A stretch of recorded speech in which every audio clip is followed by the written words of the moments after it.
Love 101 FM.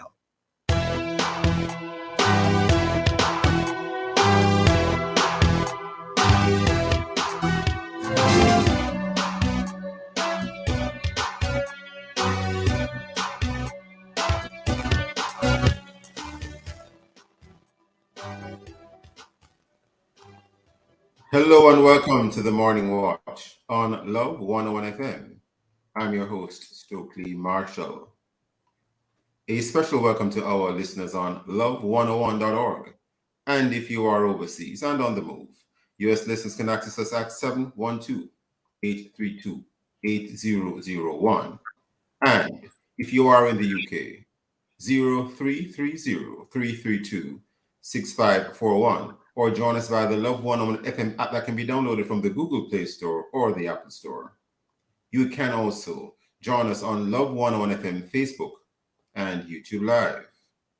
In the main watch, the British Prime Minister to step down, why, and the lessons learned.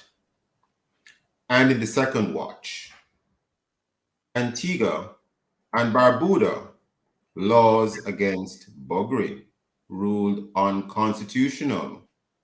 What, if anything, next? For our social media question, we ask, there is now a race among various contenders to be the next British Prime Minister. What are your thoughts on this? Share your responses on our Facebook or YouTube Love 101 FM Jamaica Live, and also WhatsApp comments and voice notes to 876-997-3125 using the hashtag The Morning Watch. We'll share your comments later on in the program, but first, here's our quote. God will meet you where you are in order to take you where he wants you to go. That there from Tony Evans. Good morning, Deidre. Good morning, Stokely Marshall. How are you today? I'm fine, and when I heard you reading that, I thought you were doing an exhortation. I could, but not right now. Thank you for that beautiful quote. The main watch will be back after this break.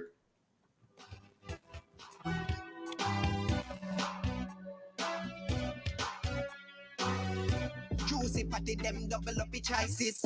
And we know say you want go like it. And you face start your morning and fright with a cup of porridge full up of beer niceness. Two combination, which one we try first? When you a go to school or you a go to work, forward we double can fit twice the flavor. Or could the pecan you end up a paper. Try our pecan porridge, that's peanut mixed with hominy. Or our double corn porridge, that's hominy mixed with cornmeal. Try it today at Juicy Patties. Available at participating stores.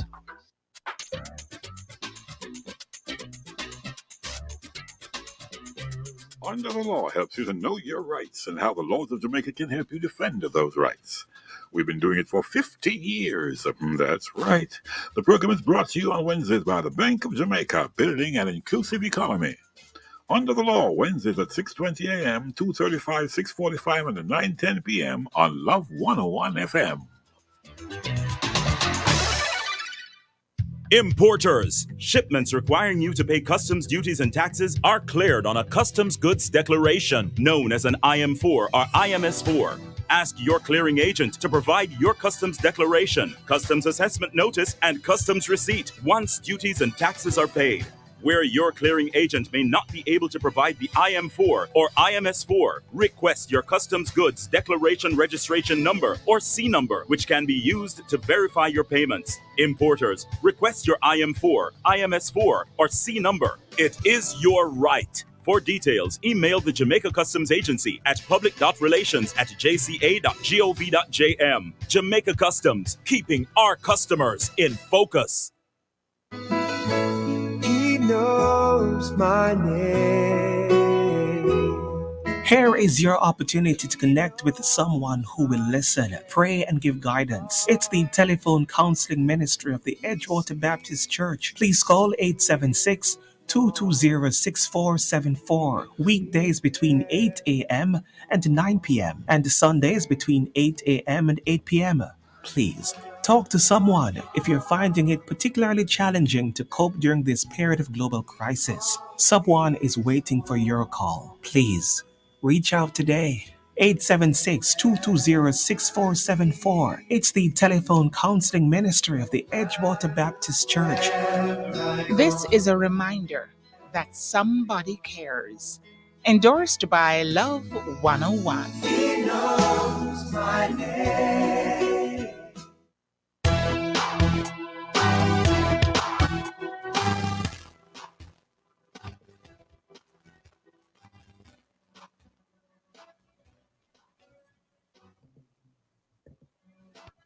Welcome back to the Morning Watch. I'm your host, Stokeley Marshall.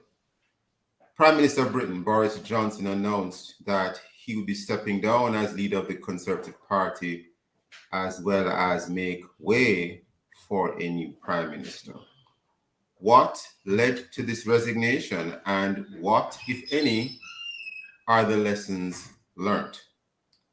We have online today to discuss this Michael Diamond, President of Consumers Intervention Jamaica, and Pastor Christopher Kennedy, Pastor Joyland and Abrams Mennonite Churches. Good morning, gentlemen. How are you both? Good morning, Sir Marshall. How are you? Great Good having morning, you. Stokeley. Great to be on the program again. Always a pleasure having you both, sir. And quickly, never enough time on the Morning Watch, but there's so many things to unravel here with this particular subject. Now, concerns have long been mounting about the stewardship of Boris Johnson as a British Prime Minister, and there were reports of parties being held by and for government officials, whilst the rest of the population of that country was told to stay home and remain physically distant and not have gatherings. Any thoughts, starting with you, Pastor Kennedy? Pastor Kennedy. Whilst we seek to resolve any issues there, Michael Diamond. Mr. Diamond. Yes, Stokely. Good morning again to you and your listeners. The the irony of it is that is likely just one of that is just pretty much one of the pillars that brought down the British Prime Minister, because we have similar comparisons here of what occurs when our government officials basically set one rules for themselves and another for the public, which creates this kind of distrust and a lack of confidence. So the idea of it, that during the lockdown, that the prime minister, himself would be in breach, it it should have actually been the straw that broke the camel back, but it wasn't, unfortunately. And one thing led to another, which a series of events basically culminated. But that really started the distaste for that type of management of that office. So yeah, it is something that we see happen here all the time, even in our own jurisdiction, where we see individuals basically float their status while the rest of us have to comply.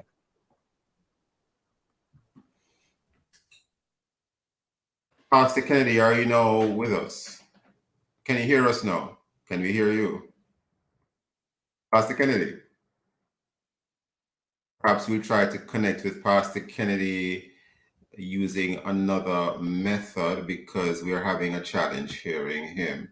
While we try to connect with Pastor Kennedy, Mr. Diamond, now prior to Boris Johnson, prior to his announcement that he would not remain as leader of his party, there were a litany of resignations amongst his cabinet. What do you make of this?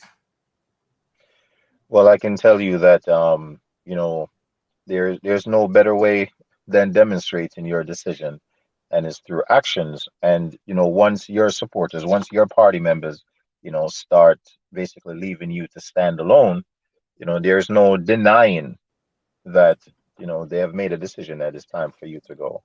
So it is remarkable and is commendable to see that type of action, because oftentimes individuals are silently in disagreement with their leader, while it's the right thing to do. is to demonstrate that you're putting the people and the country first and not necessarily a party, because there's some situations that require you to act, with sound moral judgment. And in this situation, based on the information that has been coming out, it's definitely the right move to make.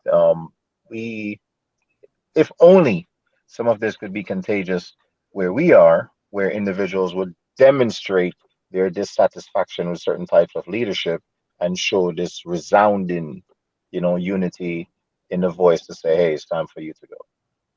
You mean in Jamaica or in the wider Caribbean when you say if Well, this? I would definitely say in Jamaica, because but yet I caution to say that because again, we are only 60 years, almost 60 years of being an independent government, and we're speaking about the UK, which is over 700 years of demonstrating such. So it's not a matter of that we're still immature where governance is concerned, but there's a lot to learn from these things.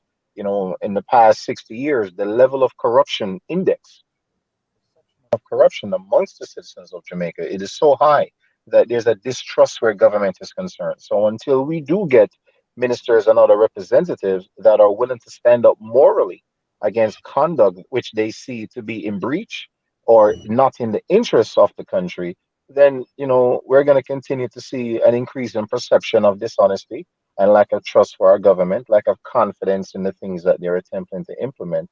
So the lessons. I think we've lost you, Mr. Diamond. I think we got the gist of what you're saying, though, but I think we have lost Mr. Diamond in terms of hearing him.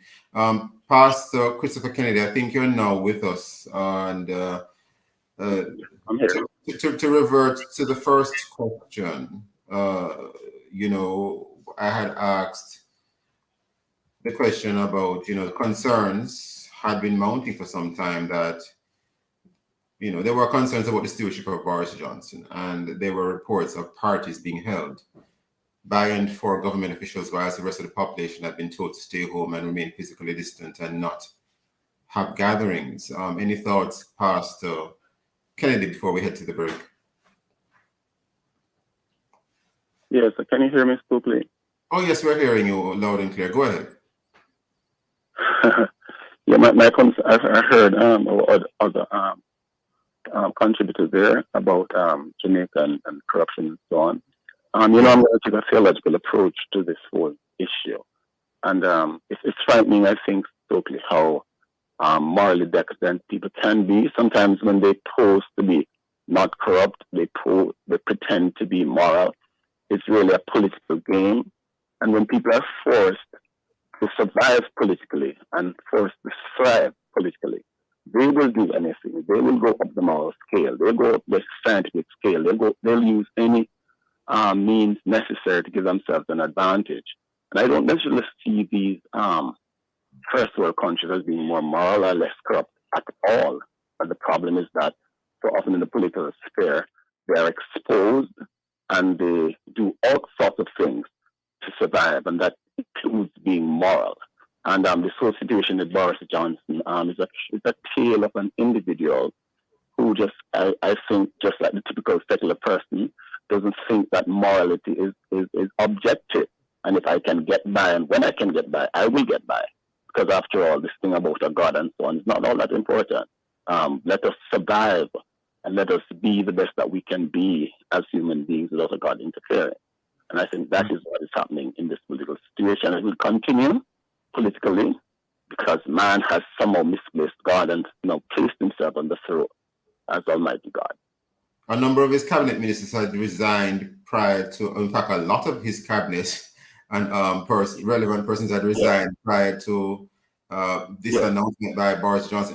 Any word on that? Any concerns on that? Of course, because their political future was now being impaired. I mean, all of us have ambitions, and they can see that they have a political future. All of them, be backbenchers and so on.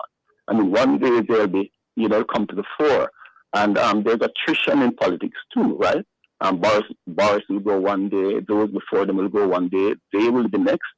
And of course, they know that in the eyes of the British public, their future is going to be jeopardized. And so they have to come out and stand. I'm asking you to hold that just one moment, only because we are already upon a break. Listeners, please stay with us. We will be right back on the Morning Watch. Okay.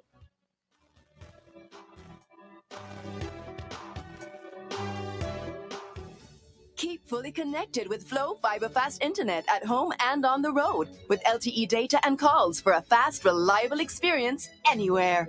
Over 500 communities have been upgraded since 2020, making more of Jamaica Flow Fiber Fast. And with Yard and Road, get Flow Fiber Faster Yard and LTE Road for as low as $3,999 plus GCT. Visit discoverflow.co to get connected on Jamaica's largest network. Conditions apply. You're invited to listen to Dollars and Cents every Thursday at 8:16 a.m. We'll give you tips on how to make your money count, how to save, and how to grow your worth. It's all inside Dollars and Cents, brought to you by BPM Financial Limited, taking you higher. That's Dollars and Cents every Thursday at 8:16 a.m. on the family station, Love 101. NHF is here for you. Getting that discount on my daughter's medication is a relief. The NHF card makes it so affordable that she doesn't miss a dose. Whenever my parents visit a public hospital, I can fill their prescription at drugstore pharmacies at no extra cost. Not to mention, renovating and building new health centers, hospital wards, and providing new medical equipment. The NHF is always helping to take care of my family. The NHF is here for health. The NHF is here for you. Of what heavenly use are weeds? Well, they're the focus of our topic this week as we discuss the parable of the weeds. What is this parable all about, and how is it relevant to us today, even to those who don't farm or garden? Turn with us to Matthew 13, verses 14 to 43, and let's see what the Bible says. Tuesday, July 12, on The Rock, join host Bishop Harold Steve Blair and guests Pastor Clover Hawthorne and Crystal Daly as they discuss the topic Parable of the Weeds. That's The Rock, Tuesday, July 12 at 10 a.m. right here on the family station, Love 101.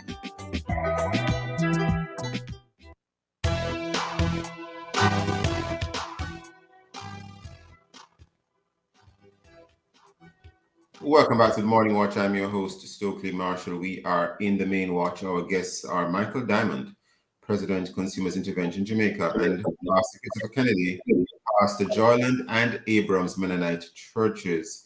And we look at the topic of the British Prime Minister to step down, why, and the lessons learned. Pastor Kennedy, before the break, you were responding effectively to the question in terms of, prior to his announcement, British Prime Minister Boris Johnson's announcement that he would not remain as leader of his party. A litany of his cabinet members resigned, and you were commenting. Were you quite through with the comment? No, I wasn't quite through because, as I said, the political fortunes of the other members of the party were at risk, and they didn't want to lose the popularity. I mean, they came to power with some outstanding figures. I think it was the biggest majority since 1979. And since in the 90s, 96 or so on, the Tories never got so much of a high rating. And they want to preserve it. And there are a few points behind now in the poll. You know what's going to happen now? The radars are going to go off Stokeley. And they have to make sure, because in politics, momentum is very, very important. And if they cannot recapture their momentum early, they are going to have problems when it comes to the next set of elections. So this is a lot of politics, because politics, Stokeley, is about blind spots, These people are ranting and raving about the immorality of Boris and so on, and that he lied and, he had some extramarital affair and so on. It's amazing how much none of these other people know in politics, but for survival, you have to know when to speak, and you have to know when to be quiet, see no evil, hear no evil, speak no evil. That clearly is what is going on in British politics right now. And so they were in jeopardy, and they had to find a way to say to the public, yes, we care, we stand up for some amount of morals and professionalism and best practices and so on. And so they made a strategic move. That's exactly what happened. Interesting you said that, Pastor Kennedy. Now it's being said that Boris Johnson could remain in office until about October of this year, 2022, as Prime Minister, and many persons, about 11 of them so far, are gearing up to take over. Well, 11 up to last night when I checked.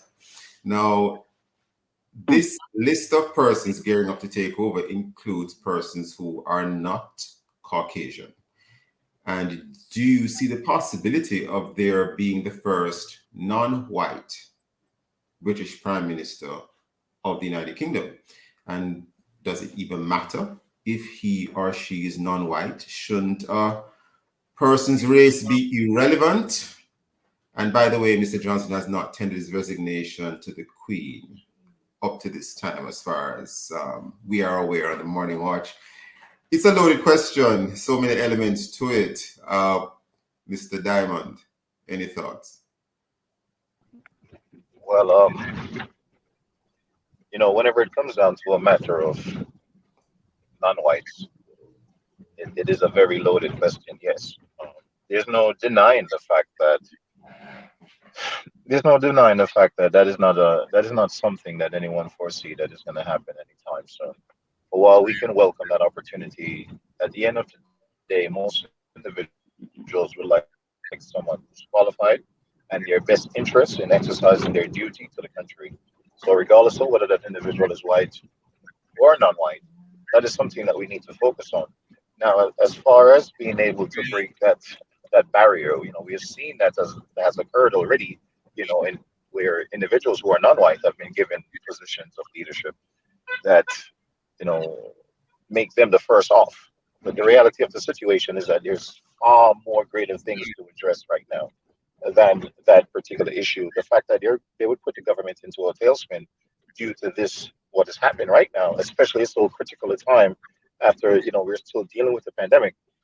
That is the issue, because a lot of some of the things that really brought down Boris has a lot to do with how he's been managing the crisis of the pandemic, how he has dealt with inflation and the rising taxes, etc.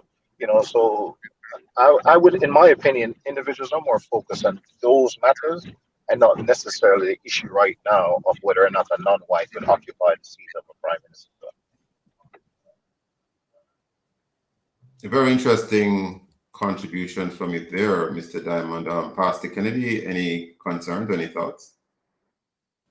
Well, America, strangely enough, does have a lot of influence, I think, too, on British politics.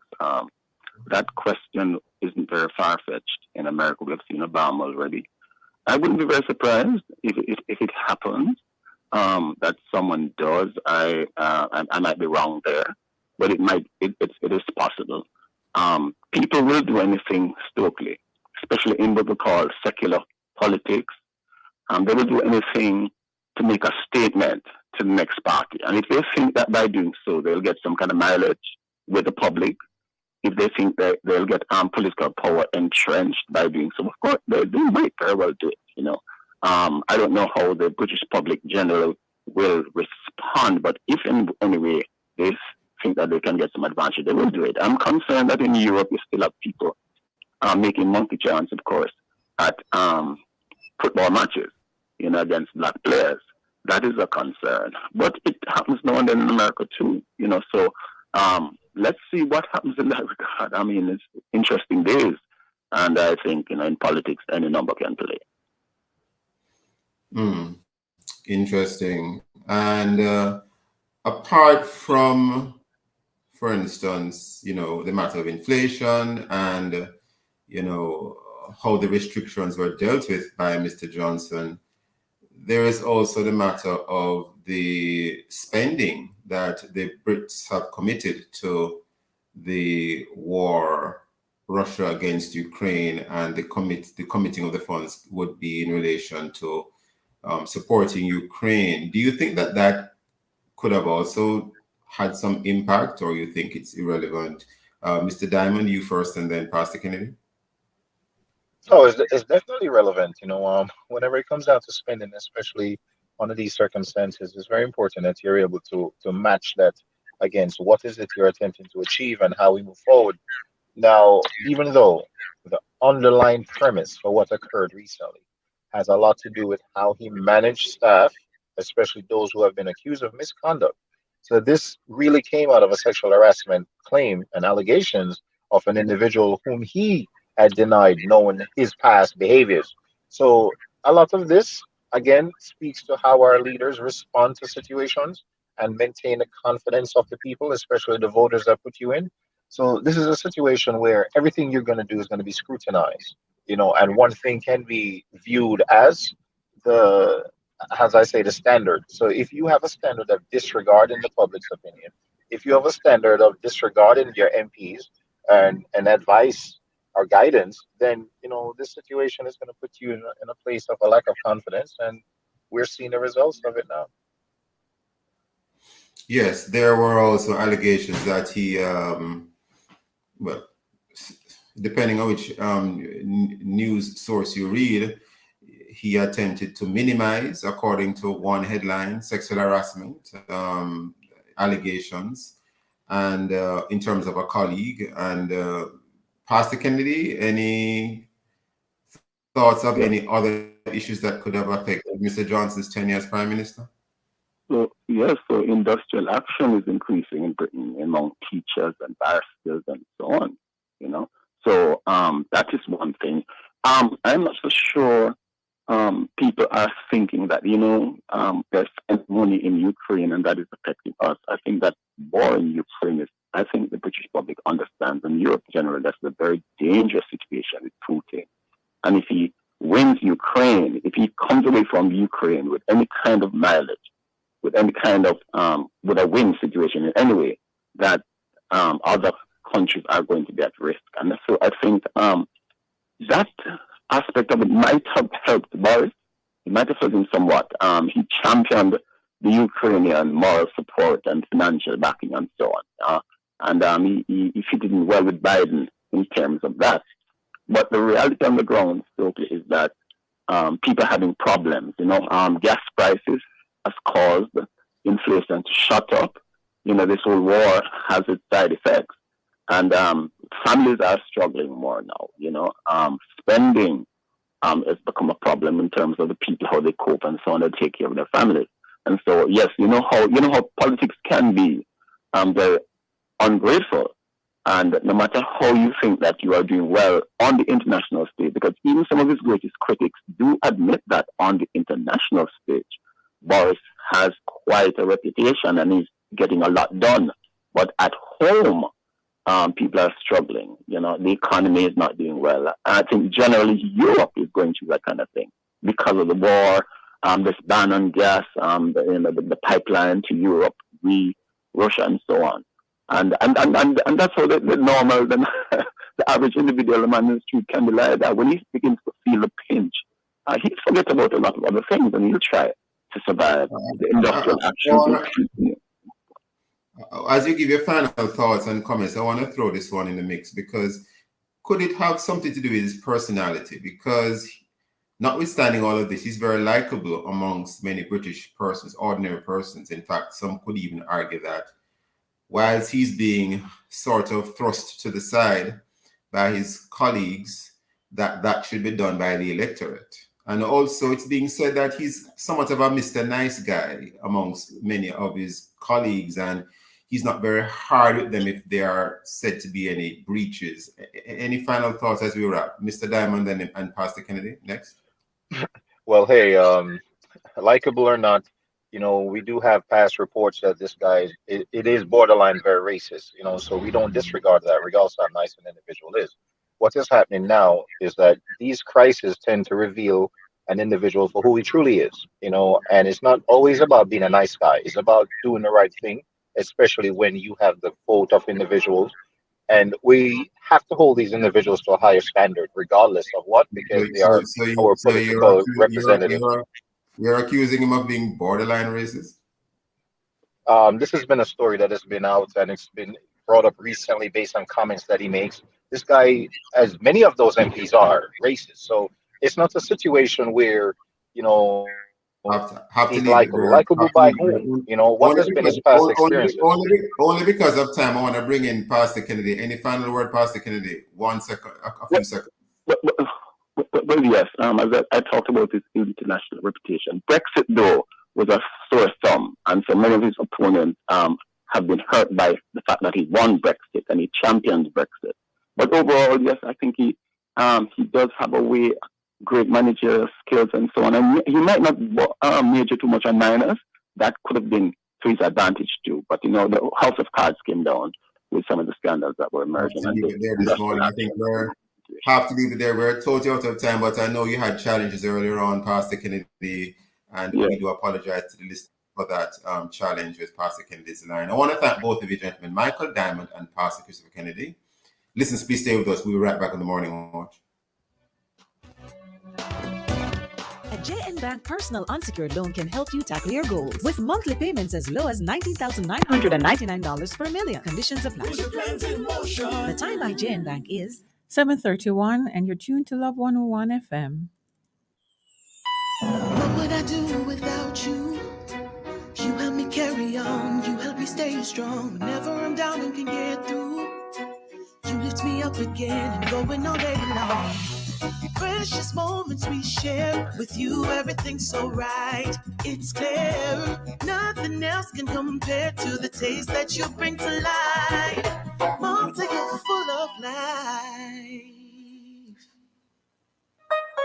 The Jamaica Agricultural Society, in association with the Ministry of Agriculture and Fisheries, present the Denby Agricultural, Industrial and Food Show from July 30 to August 1 at the Denby Showground, Maypen, Clarendon. Gates open 8 a.m. to 10 p.m. daily. Admission $1,200 for adults, $600 for children. Jamaicans, grow smart, eat smart. Come celebrate Jamaica 60 at Denby 2022.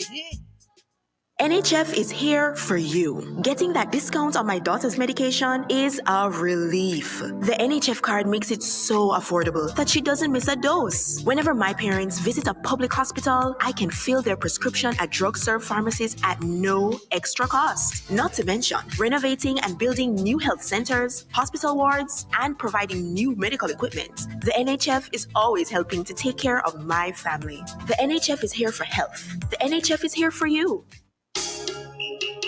Get ready for another Testimony Tuesday inside Alive, 1 to 5, July 12. 2 o'clock will be time for Prayer Blast. More prayer, more power. 2:15 inside the evidence. Sister Vanessa joins us to share her powerhouse testimony of God's consistent provision. Then at 3 p.m., we go behind the pulpit of author, certified life coach, marriage officer, public theologian, and investment consultant, Reverend Teddy Jones. All this and more will come your way inside Alive, 1 to 5 with me, your host, Sarah Ann, the chirpy one on the family station, Love 101. Everybody wave, get something away.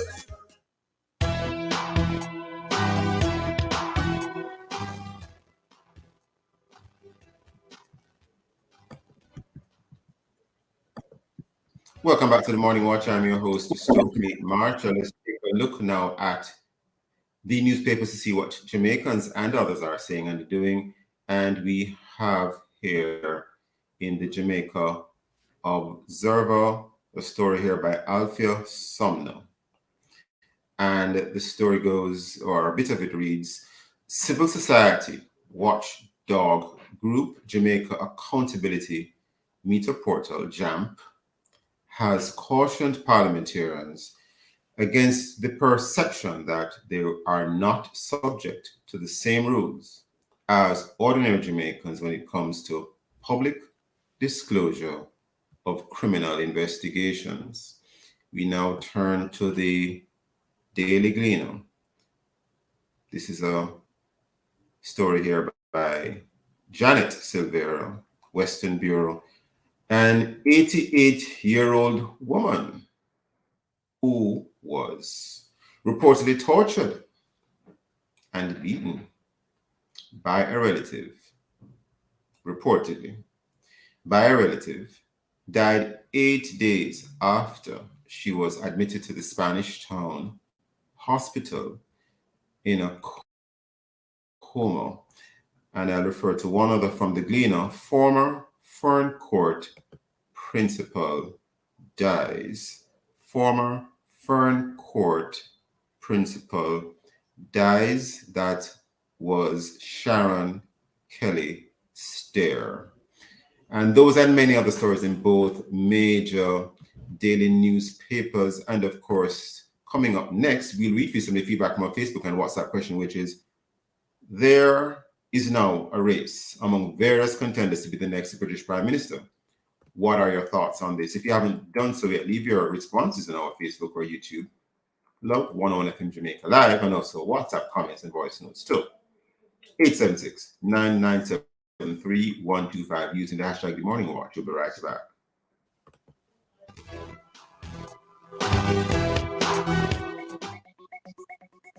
Wow! Can you feel the excitement? It's building, it's growing as we stop in a parish near you. Next stop, Saturday, July 16 in Maypen. Get ready to roll out and stand up and be counted. It's time for another I Love Summer Road Tour, brought to you by Digicel, made in Jamaica. Heart Trust NTA, Skill is Power, Ministry of Health and Wellness, Healthy People, Healthy Community, Ministry of Labor and Social Security, advancing your family development, Jamaica Customs, Country Above Self. It's the next I Love Summer Road Tour, and we can't wait to see you. Maypen, roll out Saturday, July 16 on Love 101.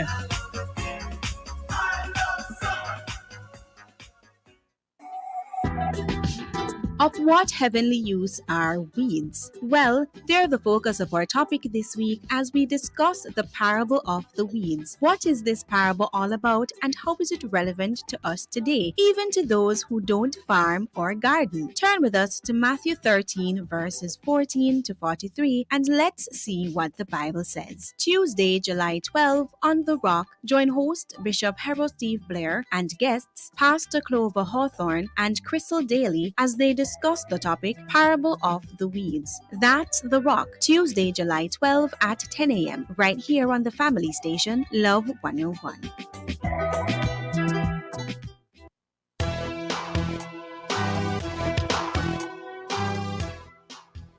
Welcome back to the Morning Watch. I'm your host, Stokeley Marshall. Well, Deidre, I think we have one comment in terms of our social media platforms that we use. What is that comment, Deidre? Yes, we do. It's from Cherry from Spanish Town. She says this it is very interesting for the British race. Persons going in have to make sure they don't have a shady past. People need to trust him or her. Be a good example in every area of your life. Put the people and your country first. Be transparent and apologize if you make a mistake. We are all human. And of course, that was in response to the feedback question, which is, there is now a race among various contenders to be the next British Prime Minister. What are your thoughts on this? Well, we thank the listener or the viewer, because of course we're on YouTube Live.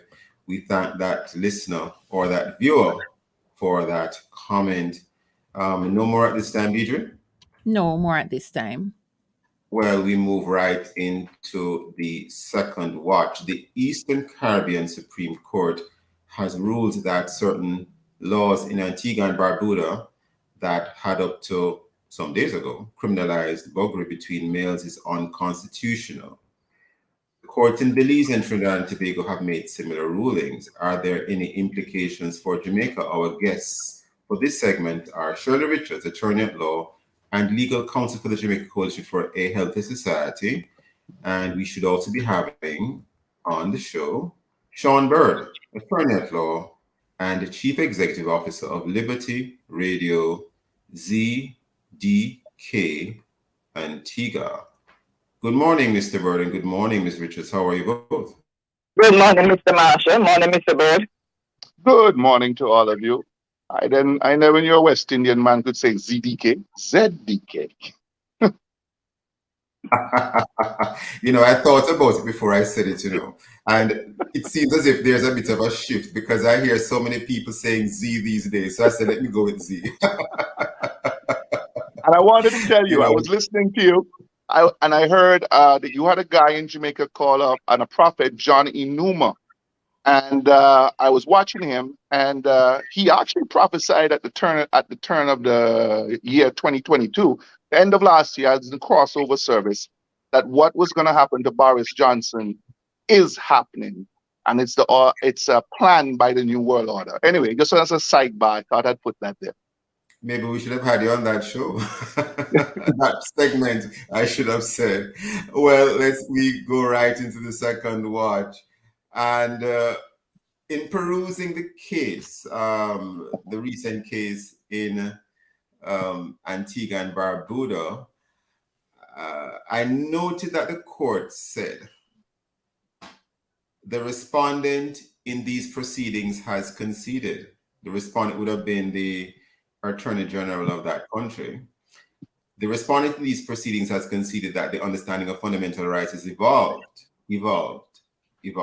so that the provisions of sections 12 and 15 of the Act do infringe the rights of the claimants, the persons complaining against the law, and persons similarly circumstanced. Now, I am interpreting this to mean that the government lawyers did not put up a fight or a major fight to retain the laws against buggery in Antigua and Barbuda. Any thoughts on this? And I'm going to start with you, Mr. Bird. Am I reading it wrongly? I don't think you're reading it wrong, but I think what has happened is that we have been approached by different global organizations in the Attorney General's office and so on to decriminalize this agenda. But we all know that this is a global move. I mean, the Yogyakarta principles were adopted by the United Nations for no rhyme or reason as far as I'm concerned. And what we have, that the Caribbean is on the agenda for the decriminalization of buggery. What has added to the whole thing was the election of Prime Minister Mia Mottley and the fact of what she represents. There has been in the Eastern Caribbean through Prime Minister Gonzalez and others who have sort of subtly been moving in that direction in the interest of the tourist dollar. And I think that is one of it. The societies, though, on a whole, let me make it clear, are against it. But they have this a select few whose voices seem to be heard over many of our church leaders, who I think have been moribund in this venture, because it's not something that we didn't know that was coming. We knew, and we were prepared for most of it that was coming down the pipe. The thing is that I have had a head-to-head with Nurse Wong. And when I didn't read the judgment in depth, but glancing through it, I knew what her mindset is, and I know where she's coming from, and she was hell-bent on going down this road. But as far as I could see from what I have glanced through, what she was putting inside there was, it doesn't conform to the way that we live at least in Antigua and Barbuda. Yes, and any comments, Mr. Richards, before we head to the break? Because I read the judgment, I looked at it, and I got the sense that the Attorney General of Antigua and Barbuda didn't really put up a fight against this particular claim. Correct. And of course, the claimant was Orden David and Women Against Rape, Inc. in that Caribbean country. Shirley Richards. Oh, Mr. Marshall, there's so many things that could be said. We only have a few minutes. So the case was conceded, and it makes you wonder where the government of Antigua is taking the people. It's a government side which has conceded. And answer my question to the people of Antigua is this: are you comfortable with where your government is taking you? Firstly.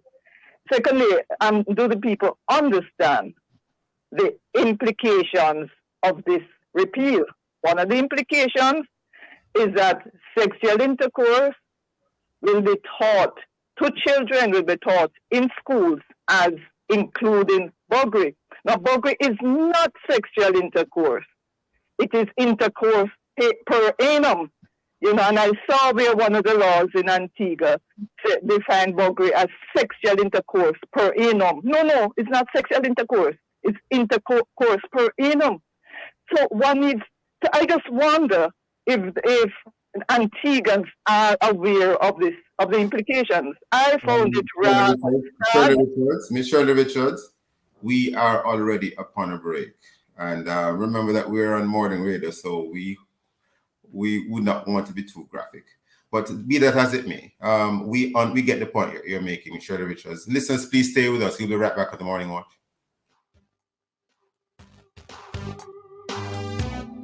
Tell me where you get the money transfer. Alliance. Where you get the money transfer. Alliance. Where you get the money transfer. Money move like a bird, like a plane, it's a blur. Money quick, money fast, money reach in a flash. This your agent no run out of cash. Pay the rent, pay the bills or buy the grocery. Make a call for the cash and pay the school fee. Money when and where you need it. Alliance MoneyGram Money Transfer. Convenient locations island-wide. A member of the Sagicor Group. Tell me where you get the money transfer. Alliance. Bashco time. All the things that you need for your home with prices so low, you would never need a loan at Bashco. At Bashco. Shop it. Appliances, house with furniture and rugs, gifts and linens and glass and mugs at Bashco. Oh, you're shopping at Bashco. Whether the north or so in the east and the west, Bashco, them all over, they must be the best at Bashco. At Bashco. Oh, you're shopping at Bashco. At Bashco. Giving you more. NHF is here for you. Getting that discount on my daughter's medication is a relief. The NHF card makes it so affordable that she doesn't miss a dose. Whenever my parents visit a public hospital, I can fill their prescription at drugstore pharmacies at no extra cost. Not to mention, renovating and building new health centers, hospital wards, and providing new medical equipment. The NHF is always helping to take care of my family. The NHF is here for health. The NHF is here for you.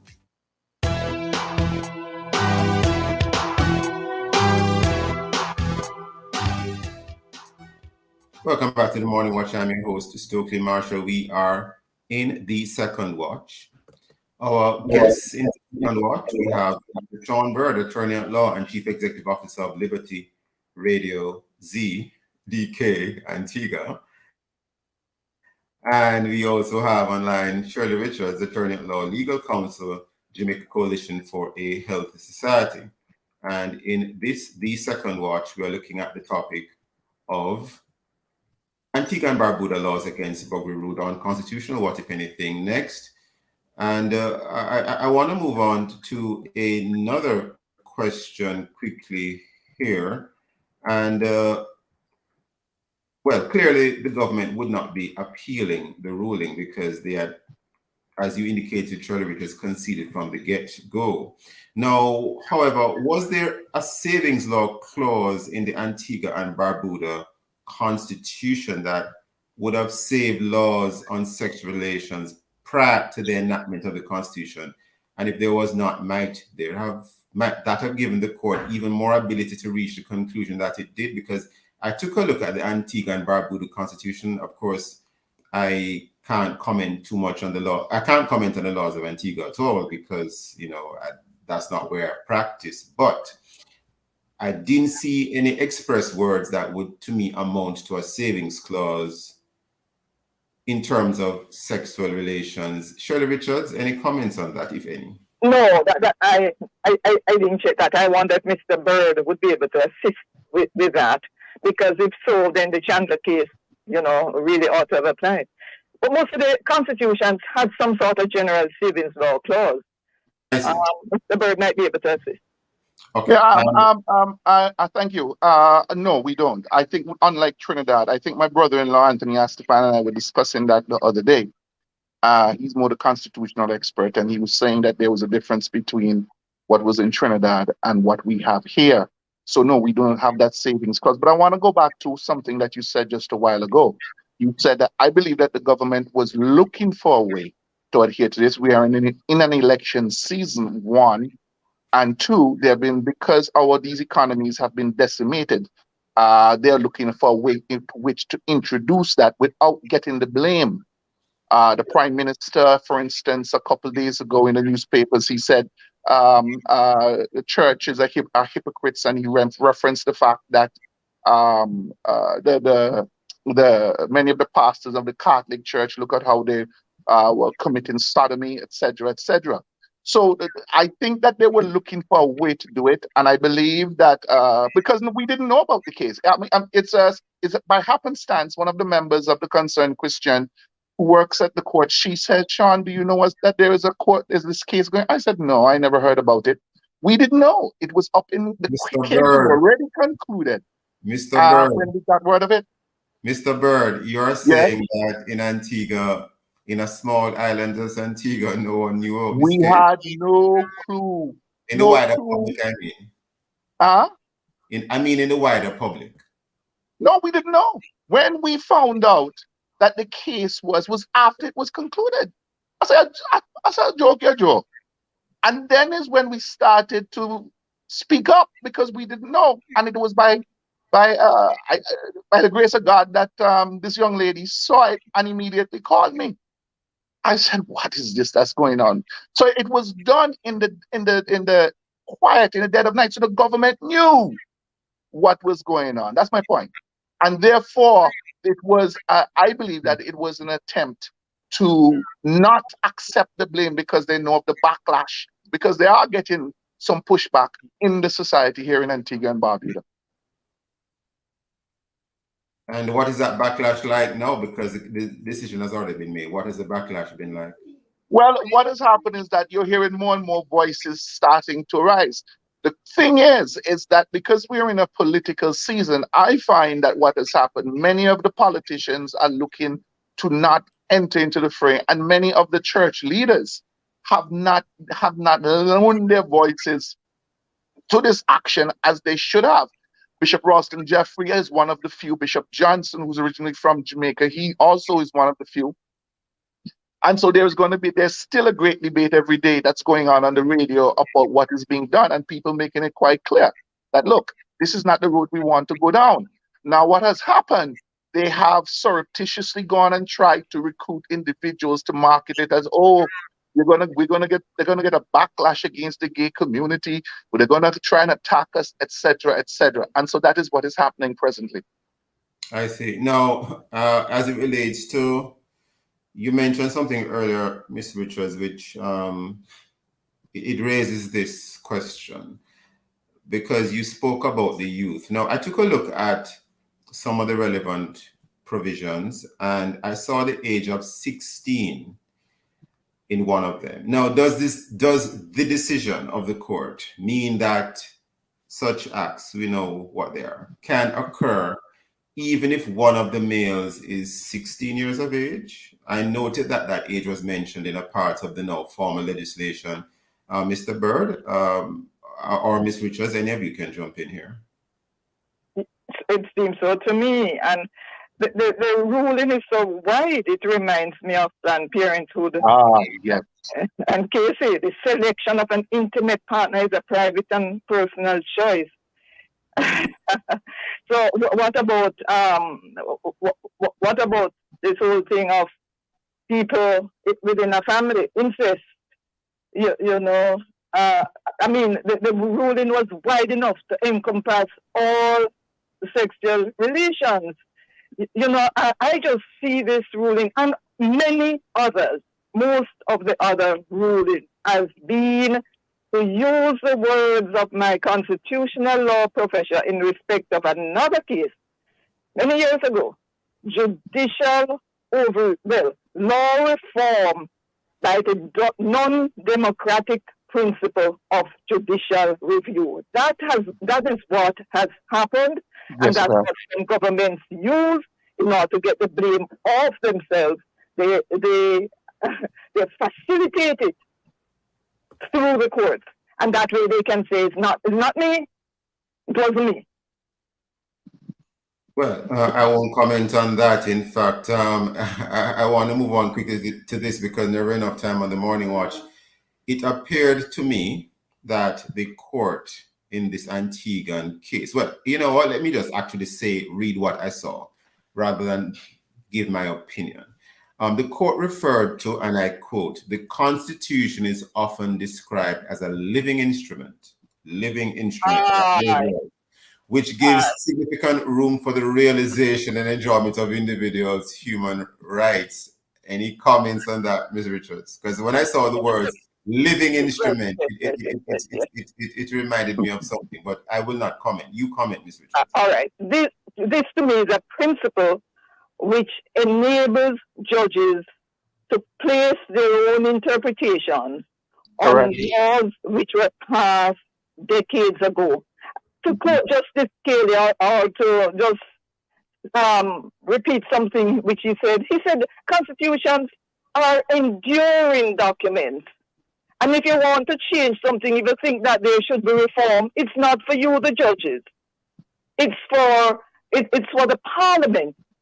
The constitutions are enduring documents meant to be interpreted in the time in which they were passed. No, if that doesn't suit you, it's not for you as a judge to do something about it. It's for the parliament. Constitutions are enduring documents. Mr. Bird? Yeah, well, I completely agree, but I want to add two things. This is just an example of legal positivism, and it's also another example of what Lord Denning said a few years ago, many years ago, when he made reference to the fact that, look, homosexuality threatens not only our spirituality, but our morality. And the fact is, that is what is at stake. Look, this goes beyond what the eyes can see.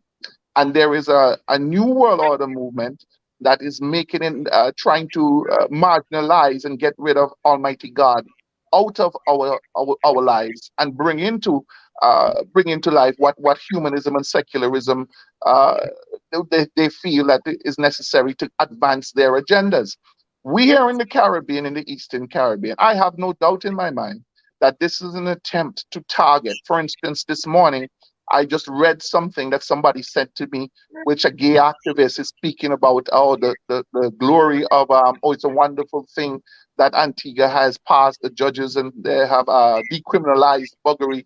So now the tourist sector. So from the time I saw that, I said, oh, that is what they're after. That kind of lifestyle.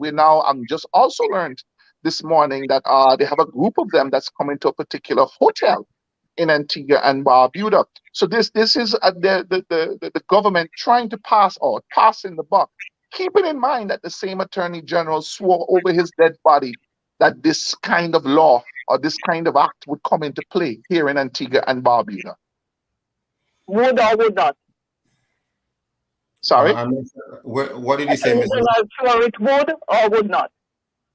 Would. That it would not come in. Would not. It would not. Not. Okay. Right. Yeah. That makes sense. Okay. Yeah. We are literally out of time already. Where do you go from here in Antigua? And by the way, Mr. Bird, I gather you're from the Bird dynasty in that. Well, I wouldn't want to use the word dynasty, but I'm part of, my grandfather was Vere Cornwall Bird Sr., my uncle was Lester Bird. And yes, I am presently running on the opposition party in Antigua and Barbuda in the next general election. But I made it very clear to my candidates and the other individuals where I stand. And I say, not you, not anybody on this earth going to get me to vote or do anything and transgress the word of God. So they're well aware of it, and they stay very clear away from me with that. It's going to be a battle. And you are a Christian, Mr. Bird. Yes, sir. So this is going to be a battle, a very, very, very, very, very, very tough battle going ahead. And I think we have to leave it there this morning. Just a final word from both of you quickly in a couple of seconds. Shirley Richards and then Mr. Bird. Ms. Richards? Christians, awake, see what is happening. That's all. Mr. Bird, in a second or two. But I think this is just a sign of the times, and we got to stand up and let our voices be heard. That's what's been called for, and I think people are looking for that. Have to leave it there, both of you. I want to thank I almost call you Lester Bird. Thank you, Sean Bird. And yes, I almost call you Lester Bird. Thank you, Sean Bird and Miss Shirley Richards, for being with us in this morning watch. Thank you for your time and for your thoughts. And listeners, we want to thank the listeners as well for being with us today. Join us again tomorrow as we look at other topical and controversial issues. And of course, visit the Love 101 FM YouTube channel and Facebook page for this and all other Love 101 FM programs. When listen to the Morning Watch on our Love 101 app, download it today and stay connected to the family station. Love 101 FM, the number 101 Gospel Station in Jamaica. This has been the Morning Watch. Thanks to our producer, Kathy Gale, and to our guests. I am Stokeley Marshall, and you're back love in the morning with Deidre. Thank you so much, Mr. Marshall. Have a wonderful day. And you too.